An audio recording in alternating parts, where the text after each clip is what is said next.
When you see a game titled Choo Choo Survivor, it's pretty easy to start imagining how it'll be. That wasn't the case for me because I saw bits of it being advertised on Twitter. I liked what I saw, and since the dev was offering keys for it, I decided to give it a try. Despite seeing that it wasn't playable on Steam Deck, I still decided to play it there. It's because every now and then I want to relax in bed while gaming. Getting used to Choo Choo Survivor and its controls on the Steam Deck was more awkward than I would have liked, but I eventually got the hang of it. In one case, it was hours before I learned how to utilize one of its mechanics, but I'll eventually get into that. Though I initially liked what I saw of Choo Choo Survivor, I thought that its menu screen was pretty bare bones. It seemed more like something you'd expect to see in an earlier version of a game before it's fully released. You could clearly see what was offered in its menu, but I would have liked something extra that allowed it to stand out some more. The same could be said of the enemy animations. The enemies would pretty much stiffly slide towards you. You could tell that it was more about how they functioned and not how they looked. But on the bright side, there were different enemy types, so it wasn't as if it was a one and done kind of deal. You could say that my issues with the enemies are nitpicky, but I was still bothered. I thought it was annoying how much the zombies affected your speed. I understood why this happened, mainly because if you could plow straight through them with your train there'd be no challenge, but at times you're just wanting to be able to start moving again. The idea was good, but the end result wasn't as fully developed as it could have been. With how the train would come to a near standstill, you'd think that you were hitting a concrete wall instead of a crowd of zombies. Speaking of a crowd of zombies, dealing with them for the first 2 to 3 hours were some of the hardest parts of the game. It's because you'd quickly end up overwhelmed by them, and for a decent chunk of time I wasn't making any progress. I didn't feel that this was unfair, but it definitely took some getting used to.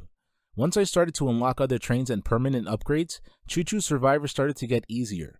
Around 3 or 4 hours into my time with CCS, I started to accumulate permanent upgrades.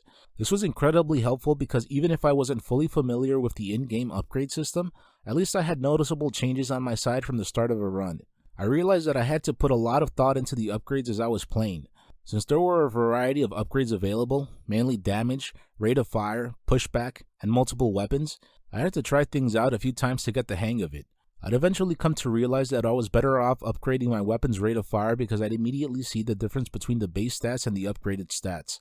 By the time I started to unlock new trains, I started to see that they each had different weapons to work with. What most stood out to me was how one of the trains offered you the use of a Tommy gun, but I really didn't notice a drastic change between that one and other similar weapons. Despite that, I was happy that there were options to choose from because CCS offered variety and incentive to keep playing. As I've stated before in other reviews, the more you can keep people entertained and playing your game, the better off you and the player will be.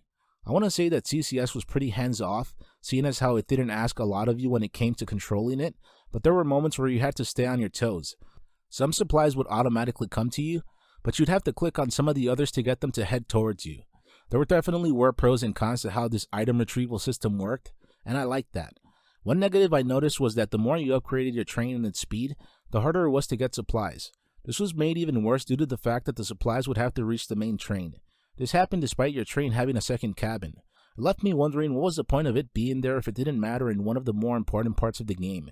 Chances are that it was there to offer more to look at, but that really wasn't necessary. Alongside being able to unlock multiple different weapons for your train and upgrade them, you were also able to choose their spread. You could have the weapon spread be set to random, closest, circular, or wherever you happen to click on screen. I liked this because of how it offered customization, but also because it could lead to experimentation. Seeing as how I was already having to keep an eye on supplies and having to click on them, I didn't want to shoulder another burden, so I usually stuck to circular and closest firing spreads. What's good is that each weapon could be set to a different firing spread, so you didn't have to rely on just one for all. I liked that because it made it so that each weapon's strengths could be allowed to shine.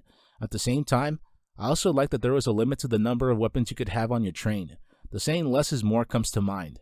It's also because having no limit would make the game too easy, but chances are that it could affect other aspects of gameplay. I could imagine the game running at a slower frame rate if there were too much going on at once, but seeing as how I don't know the limits of this game's engine, I'm pretty much just speculating here. Besides some of the issues I've brought up, I really didn't have big problems with CCS. It bummed me out that all trains initially moved at 8 meters per second. I could understand how that'd be done to balance things, but I still would have liked different speeds for each of the trains.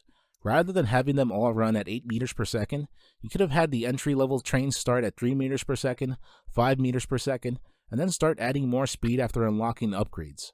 After unlocking all of the speed upgrades, the trains went at 10 meters per second, but I felt that this wasn't handled as well as it could have been. Chances are that having a train run at anything lower than 8 meters per second would greatly affect the gameplay, but I still think there could have been more variety. I got around 6 hours of playtime from CCS and that felt right for me. It could have been better had the early game not been as challenging and the end game as so straightforward, but I'll take that over some of the bigger issues I've encountered in other games. 6 hours of playtime is decent for this kind of game, but I think that it could have gone on for a bit longer. More isn't always better, but seeing as how there are all sorts of gamers out there with different habits, they'd be able to get more bang for their buck had there been more unlockables. Seeing as how CCS is based around trains, I thought that it would have been great had adding famous trains been a thing.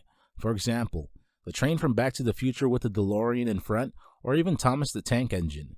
I realized that licenses would make a one-to-one copy pretty much impossible, but I think it'd be possible to create something that resembles famous trains. I'm pretty sure that I've previously mentioned that there are games that fit into the one-and-done category.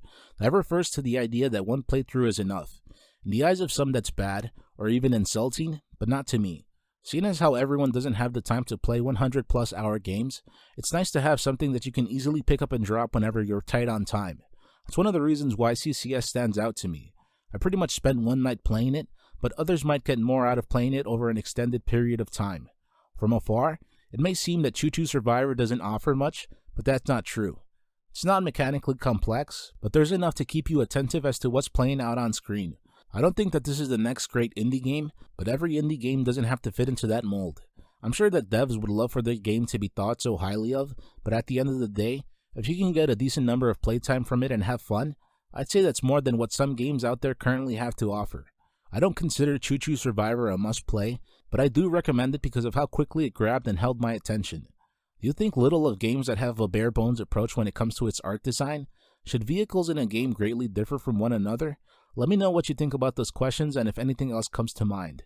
If you enjoyed this content, please feel free to like, comment, subscribe, and share. Thank you very much for watching.